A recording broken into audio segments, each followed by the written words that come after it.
warahmatullahi wabarakatuh. Selamat pagi, salam sejahtera untuk sejawat sekalian. Bersama Nars Mukmin pagi ini kita akan update ya, bagaimana proses perpanjangan STR di KTKI Ver 2.0 STR ya. Karena sejak saya posting bulan Januari 2019 yang lalu, cukup banyak perubahan-perubahan yang telah dibuat oleh KTKI untuk perbaikan-perbaikan dalam penginputan data untuk pengajuan STR baik baru maupun perpanjangan. Nanti di sini sejawat bisa lihat bahwa cukup banyak ya perubahan dari awal video saya yang lama dengan video saya yang terbaru ini. Mudah-mudahan bisa membantu proses penginputan data STR sejawat sehingga bisa terbit seperti yang lalu-lalu dan seperti yang sudah dialami oleh kawan-kawan yang lain, memudahkan mereka dalam menerima STR dan tidak ada kesulitan pada saat penginputan data. Oke.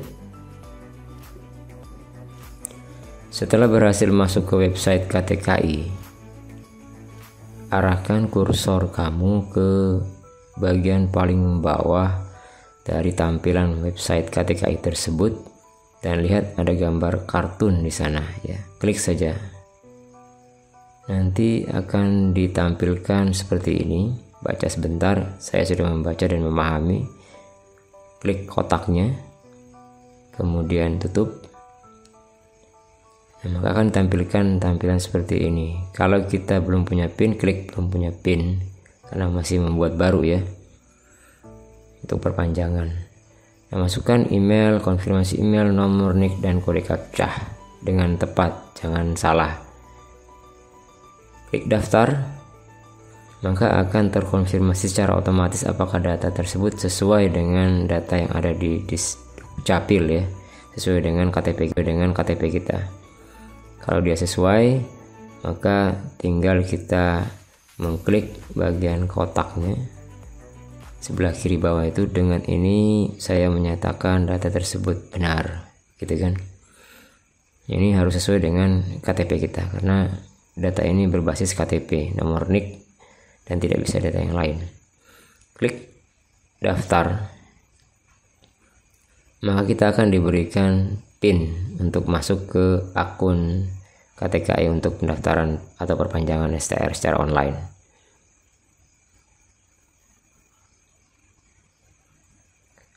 Kemudian mulailah kita menginput data kita dengan masuk ya, menggunakan email dan kode PIN yang sudah diberikan oleh KTKI tersebut yang bisa kita cek di email pribadi kita atau ke website KTKI. Jadi jangan sampai lupa ya emailnya, karena banyak kasus tuh lupa.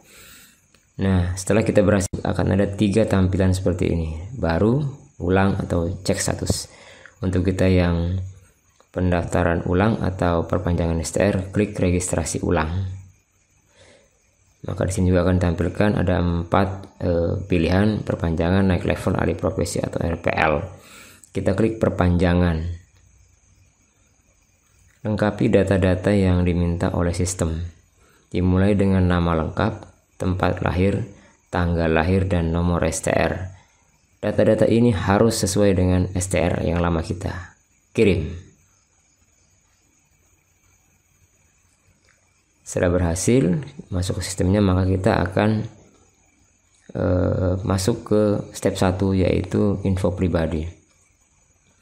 Di dalam info pribadi ini pastikan bahwa file-file yang kita siapkan sudah sesuai dengan aturan KTKI. Foto harus JPEG 200 KB ya.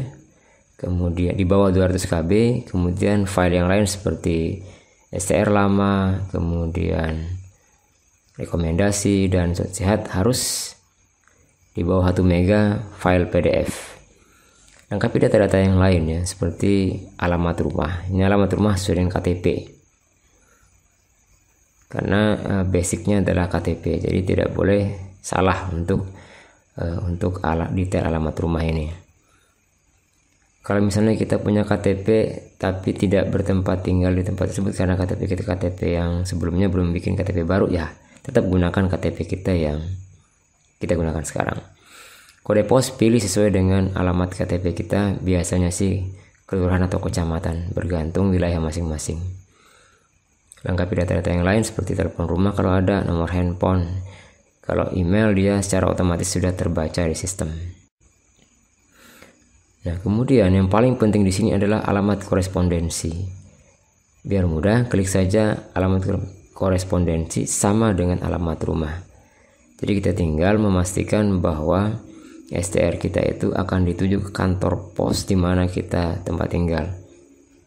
Ini pilih saja kantor pos yang sesuai dengan alamat kita. Klik lanjut.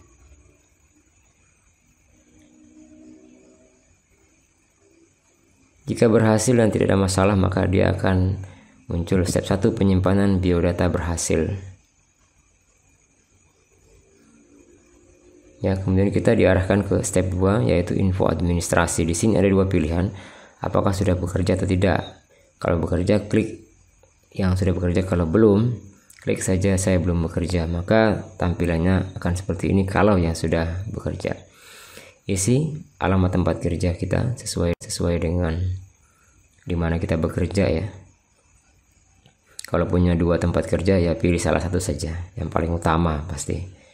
Kadang-kadang kan kita ada yang kerja di dua tempat, di klinik 2 dan seterusnya lah. Lengkapi kabupaten, kalau ada telepon kantor, ekstensi telepon kantor dan seterusnya. Pendidikan ini jangan sampai salah ya. Kadang-kadang ada yang mengisi pendidikan di luar negeri ternyata salah klik waktu itu. Nah, negara pendidikan Indonesia, pendidikan di atas D3 kalau yang di atas D3. Jadi nurse, S2, spesialis juga begitu. Kompetensi, nah ini pilih sesuai dengan STR lamanya. Ada pilihannya D3, D4, nurse, dan S2. Lanjut. Step 2, penyimpanan data administrasi berhasil. Kita berikutnya diarahkan ke step 3, uji kompetensi. Di sini nomor surat rekomendasi dari PPNI dan tanggalnya sesuaikan dengan rekomendasi. Setelah selesai, klik lanjut, inform consent validasi data pemohon. Nah, kita pastikan bahwa data tersebut sesuai karena nanti yang tercetak di STR kita itu. Klik kotaknya, kemudian klik selesai. Maka step 3, selamat registrasi selesai.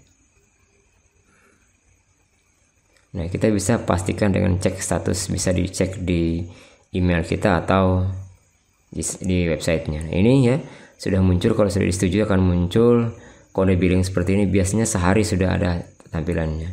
Segera bayar ya karena ada waktunya. Di sini ditetapkan tanggal 3 Agustus 2019 pada pukul 4.25.08. Jangan sampai terlambat karena kalau terlambat kita harus minta kode billing ulang. Nah, kode billing ini bisa dibayar lewat transfer ATM langsung ke teller.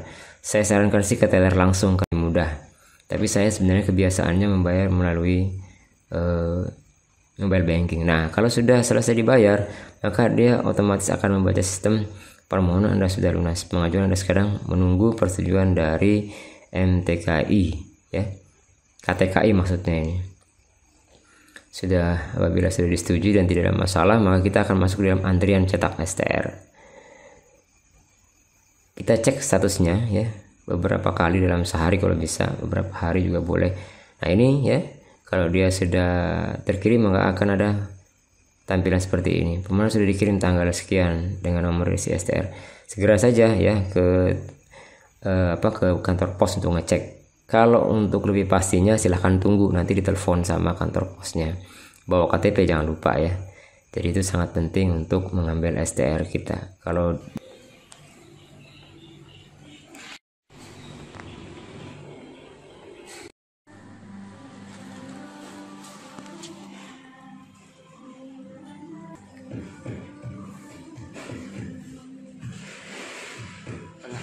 ini ya.